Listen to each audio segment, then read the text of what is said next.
ఓం మహాగణాధిపతయే నమః. ఓం గురుభ్యో నమః. ఓం శ్రీమాత్రే నమః. పరమేశ్వర స్వరూపమైనటువంటి జ్యోతిష, వాస్తు మరియు ఇతర అనేకమైనటువంటి శాస్త్రములను మనకు అందించినటువంటి మహర్షులకి నమస్కారం. హయగ్రీవ హయగ్రీవ హయగ్రీవేతి యో వదేత్ తస్య నిస్సరతే వాణీ జనుకన్యా ప్రవాహవత్. అరుణాం కరుణాతరంగితాక్షీం ధృతపాశాంకుశపుష్పబాణచాపాం అనిమాదిభిరావృతాం మయూకైః అహమిత్యేవ విభావయే భవానీం. శ్రీమాత్రే నమః. మనం ఈరోజు చెప్పుకోబోయేటువంటి విషయం ఏంటి అంటే, చాలామంది చూడండి, లైఫ్ చాలా హ్యాపీగా సాఫీగా సాగుతూ ఉంటుంది. ఉండగా కొన్ని కారణాల వల్ల గందరగోళంగా అయిపోతుంది జీవితం మొత్తము కూడా. చక్కగా నడుస్తున్న బిజినెస్ డౌన్ఫాల్ అయిపోవడము, లేకపోతే మంచిగా ఉన్నటువంటి జాబు కోల్పోవడము, చక్కగా ఉన్న ఆరోగ్యం దెబ్బతిండము, ఇట్లాంటివి ఏర్పడుతూ ఉంటాయి. ఆస్తులన్నీ ఏదో లిటిగేషన్స్లోకి వెళ్ళిపోవడం. దీనికి కారణం ఏమిటి?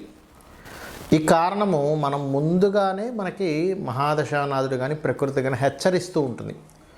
అది ఏ మహాదశలు అంతర్దశలు వచ్చినప్పుడు ఏ లగ్నానికి ఎటువంటి ఫలితాలు, ఆ సమయంలో ఎటువంటి చిన్న పరిహార మార్గాలు, చిన్న మంత్రంతో చిన్న ధ్యానంతో ఎలా చేసుకోవాలి అనేటువంటి విషయాల్ని మనం ఒక్కొక్క లగ్నరీత్యా మనం ఇప్పుడు తెలుసుకుందాం. ధనుర్లగ్నానికి ముఖ్యంగా ఏవైతే మహాదశలు అంతర్దశలు గ్రహస్థితులు గోచారాలు మారినప్పుడు సడన్గా చక్కటి స్థితిలోకి వెళ్తూ సడన్గా ఇబ్బంది పడ్డప్పుడు దాని నుంచి ఏ రకమైనటువంటి చిన్న రెమెడీలు చేసుకోవడం ద్వారా బయటపడతారనేటువంటి విషయాలు చెప్తుంది నేనైనప్పటికీ కూడా చెప్పిస్తుంది సాక్షాత్ లలిత అమ్మవారిగా భావిస్తూ, ఈ యొక్క ధనుర్లగ్నానికి పాపులు ఎవరు అవుతారనేది ముందుగా ఐడెంటిఫై చేసుకోవాలి. ఇప్పుడు మీరు ఎవరు? సహజంగా తృతీయాధిపతి అంటే శని భగవానుడు, మరియు షష్టమాధిపతి ఇంకా ఎక్కువ పాపండి, షష్టమ లాభాధిపతి అవుతాడు శుక్రుడు, కాబట్టి శుక్రుడు. మరియు అదేవిధంగా ఈ యొక్క లగ్నానికి అంటే ధనుర్లగ్నానికి శుక్రుడితో పాటు బుధుడు బాధకుడు అవుతాడు. అష్టమాధిపతి భాగ్యాధిపతి రవిచంద్రులు పెద్ద పాపులుగా పరిగణించకూడదు అని చెప్తూ ఉంటారు శాస్త్రంలో. అయితే ఇక్కడ మీరు పెట్టుకోవాల్సిన అంశం ఏమిటంటే, సర్వే త్రికోణ నేతారో గ్రహ శుభలప్రదాహ అని చెప్పినప్పటికీ అది శుభత్వమే, అందులో ఎటువంటి డౌట్ లేదు. కానీ అంటే త్రికోణాధిపతులు శుభులని, లగ్నాధిపతి అయిన గురువు, పంచమాధిపతి అయిన కుజుడు, భాగ్యాధిపతి అయిన రవి శుభులే అని. కానీ ఇక్కడ ఒక విషయం ఏంటంటే, శుభులు ఒక్కోసారి పాపులుగా మారుతారు పాపగ్రహాలతో ఉన్నప్పుడు, పాపులు కూడా ఒక్కోసారి శుభంగా మారుతారు శుభగ్రహాలతో ఉన్నప్పుడు. ఇక్కడ శని యొక్క ఫలితాలు వస్తున్న ధనులగ్నానికి శని మహద్దశలు నడుస్తున్నా, అంతర్దశలు నడుస్తున్నా, గోచారంలో శని యొక్క ఫలితాలు తీవ్ర స్థాయిని చేరుకున్నప్పుడు జరిగేటువంటివి ఏమిటి అంటే, ఇక్కడ మీరు అర్థం చేసుకోవాల్సిన అంశం సింపుల్గా ఏం లేదు. మీరు ఎవరికైనా ధనం ఇవ్వడం ద్వారా, ధనానికి మీడియేటింగ్గా ఉండడం ద్వారా, కుటుంబ సభ్యులలో అన్నదమ్ములతో లేదా అక్క చెల్లెలతో సిబ్లింగ్స్ తోబుట్టువుల వల్ల ఇబ్బంది రావడము అనేటువంటిది మనీ రూపంలో వస్తుంది, గుర్తుపెట్టుకోండి. కాబట్టి ఈ విషయాల్లో జాగ్రత్తగా ఉంటూ నూనెని లేదా నువ్వుల్ని లేదా అనాకలిత సాదృశ్య చుబక శ్రీ విరాజితాయ అన్న మంత్రాన్ని నామాన్ని చేసుకోండి. ఇక రెండవది, ధనుర్లగ్నానికి పూర్వజన్మ కర్మకారకుడు మరియు శుక్రుడు అవుతాడు అక్కడ. అంటే ఏమిటి? శుక్రగ్రహ ఫలితాలు వచ్చేసిన మీరు జ్యోతిశాస్త్రం ఎంత బ్రహ్మాండంగా పనిచేస్తుందో తెలుసుకోవచ్చు ఈ లగ్నం నుంచి, గుర్తుపెట్టుకోండి. శుక్రగ్రహ ఫలితాలు వస్తున్నా, శుక్రుడికి సంబంధించినటువంటి మహాదశ డైరెక్ట్గా వచ్చిన, శుక్రుడు పనిలో కాకుండా వేరే ప్రదేశాల్లో ఉన్నాడు అంటే కనుక అక్కడ మీకు జరిగేటువంటిది ఏమిటి అంటే, సింపుల్గా వివాహ జీవితంలో గొడవలు ప్రారంభమవుతాయి. ఇది శుక్రుడు వల్ల, గుర్తుపెట్టుకోండి. అయితే ఇక్కడ ఈ శుక్రుడు పాడయ్యాడు అనుకోండి, ఉదాహరణకి పాడైతే ఒక్కొక్కసారి ప్రతిసారి జీవిత భాగస్వామి దూరం అవ్వాలని రూల్ లేదు. ఒక్కొక్కసారి వీళ్ళు వేరే దగ్గర వర్క్ చేయడానికి వెళ్ళడం వల్ల అట్లా ఆ రకంగా కూడా దూరం అవ్వడం అనేటువంటిది జరుగుతూ ఉంటుంది. అలాగే మరొక విషయం ఏంటంటే, ఇక్కడ శుక్రగ్రహము కొన్నిసార్లు పన్నెండులో ఉంటే కొన్నిసార్లు మంచి ఫలితాలు ఇస్తాడు. కానీ ఇక్కడ ఏంటంటే పన్నెండులోనే ఉన్నాడు, పరివర్తనలో మళ్ళీ 6th హౌస్కి వెళ్తున్నాడు. దీనివల్ల ఏంటి?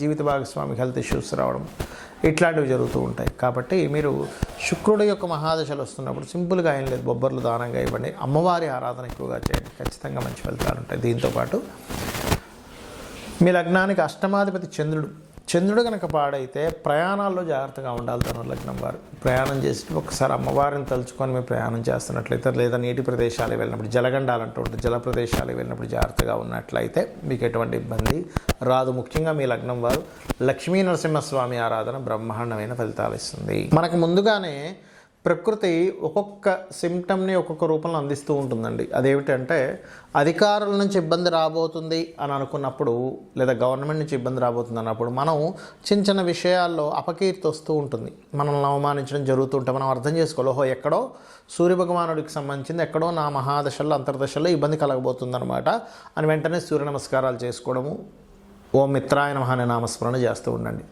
లేదా చక్కగా సూర్యభగవాను చూస్తూ భానుమండల మధ్యస్థ భైరవీ భగవాన్యే నమః అనే నామస్మరణ చేసుకుని లలితా సహస్రనామాల్లో అద్భుతమైన ఫలితాలు వస్తాయి. అలాగే మరి కొంతమందికి చంద్రుడు ద్వారా, అంటే ఒక్కోసారి ప్రయాణాల వల్ల ఇబ్బంది వస్తుంది చూసారా, కొంతమందికి ప్రయాణాల వల్ల, లేకపోతే చిన్న మాటకి మనసు బాధపడి ఆ మానసికమైనటువంటి ఒత్తిడిలో ఇబ్బంది పడుతూ ఉంటారు. దానికి ఏంటంటే మీకు ముందుగానే చిన్న చిన్న సిమ్టమ్స్ రూపంలో నీళ్లు కింద పడిపోవడం కానీ, లేకపోతే వాటర్ రిలేటెడ్ సంబంధించిన ప్రాబ్లమ్స్ ఎదుర్కొంటూ ఉండడం కానీ, లేకపోతే నీళ్లు తాగుతున్నప్పుడు ఒక్కోసారి పుల్లబారడం అంటారు, ఏదో గబుక్కు నేను బయటకు వచ్చేస్తాను, అట్లాంటివి జరుగుతుందంటే ఎక్కడో చంద్రుడికి సంబంధించింది ఎక్కడో దోషం ఉంది. అది మీరు అర్థం చేసుకొని చంద్రుడికి సంబంధించిన దానం అంటే బియ్యం దానంగా ఇవ్వడం కానీ, గోవుకి చక్కగా మీరు గోధుమ పిండి బెల్లము కలిపిన పదార్థం తినిపించడం కానీ, ఓం మనస్వినియే నమః అనే నామస్మరణ చేయడం, లేదా ఓం అష్టమీ చంద్ర విభ్రాజ అలికస్థల శోభితాయే నమః అనే నామస్మరణ రోజు ఒక 40 నిమిషాలు చేయండి. పెద్దగా మీరు ఏదో పెద్ద చేయాలని రూల్ లేదు, ఈ చిన్న మంత్రంతో కూడా మీరు బయటపడవచ్చు. అదేవిధంగా మరి కొంతమందికి భూ సంబంధించిన వివాదాలు ఏర్పడి మంచి భూమి కొంటారు, అంటే వాళ్ళకి జాతకం తెలియదు కానీ ఓ భూమి కొని ఇబ్బంది పడుతూ ఉంటారు. అప్పుడు వారాహి అష్టోత్తరం చేయండి, వారాహి అమ్మవారి స్తోత్ర పఠనం చేయండి, ఖచ్చితంగా భూ వివాదాలు తొలగుతాయి. అదేవిధంగా మరి కొంతమందికి ప్రతి చిన్న విషయానికి మిస్కమ్యూనికేషన్స్ అవుతున్నాయంటే ఎక్కడో బుధుడు పాడయ్యాడు, బుధ సంబంధంగా మీకు ఏదో రాబోతుంది. మిస్కమ్యూనికేషన్ అయి తర్వాత మీరు బిజినెస్లోకి వెళ్తున్నారు అంటే అక్కడ ఏదో సంథింగ్ ముందుగా మీకు హింట్ ఇచ్చింది, మీ యొక్క ఈ యొక్క మిస్కమ్యూనికేషన్ మీకు రేపు పొద్దున్న వేరే దానికి దారి తీయబోతుంది అని. అప్పుడు మీరు చేయవలసింది ఏమిటంటే చాలా సింపుల్గా మీరు ఒకటే గుర్తుపెట్టుకోండి, మీరు చేయవలసిందేటువంటిది ఏదైతే బిజినెస్లో ఉన్నాయో ఆ విషయంలో జాగ్రత్త చూసుకోవాలి.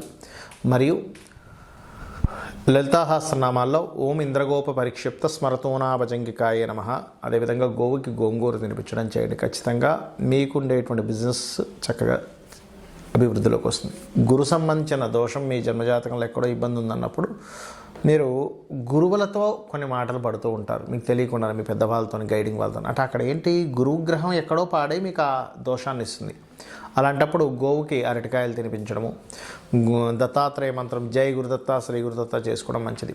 స్త్రీ ద్వారా ఇబ్బంది వస్తుందంటే శుక్రగ్రహ దోషం ఎక్కడో వచ్చింది, అలాంటప్పుడు శ్రీమాత్రే నమః, బొబ్బర్లు దానంగా ఇవ్వడం, గోవులకి తీపి చపాతీలు తినిపించడం. శని సంబంధించినటువంటి ఏదైనా దోషం వచ్చింది మీ జన్మజాతకంలో అన్నప్పుడు కింద స్థాయి వాళ్ళతో మీకు వ్యతిరేకతలు వస్తూ ఉంటాయి, అంటే మీ కింద పనిచేసే వాళ్ళతో. అంటే అర్థం ఏమిటి, శనిగ్రహం ఎక్కడ దోషమైంది, దానికేంటి నూనె దానంగా ఇవ్వడం, నువ్వులు దానంగా ఇవ్వడం, ఓం అనాకలిత సాదృశ్య చుబక శ్రీ విరాజితాయ నమః అని చేసుకోవడం.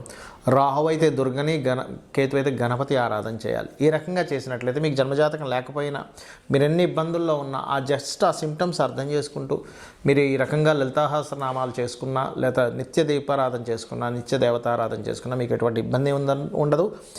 గ్రహస్థితి ఎలా ఉన్నా సరే అమ్మవారు మిమ్మల్ని కాపాడుతుంది, కాపాడాలని మనస్ఫూర్తిగా కోరుకుంటూ శ్రీమాత్రే నమః.